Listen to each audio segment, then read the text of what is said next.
আম্মা বে কোরবানি দিব, আমার বান্ধবীরাও কোরবানি দিতেছে, এবার আমরা খালি কোরবানি দিতাম না, তুমি আপার লোকে কথা কয়ে কোরবানির ব্যবস্থাটা করতাল না।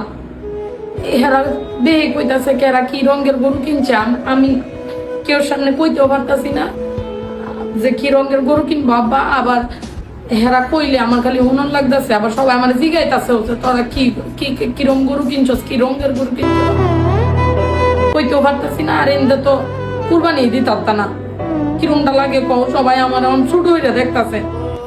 মায়েরে আমরা মধ্যবিত্ত ঘরের মানুষ, আমরা আত্মসম্মানটা হয়েছে সবচেয়ে বড়।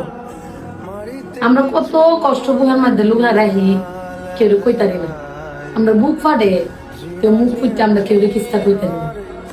এবার জাম লাগবো আমরা জীবনটা ভাই। আরে মায়া কষ্ট পাইস না, তোর বাপে কোনো না কোনো দিন একদিন তো কুরবানি দিব। কেবেলা ঘরে বেরে কইতারবি যে তোর আব্বা কুরবানি দিস, কিতা কইয়াম মায়া।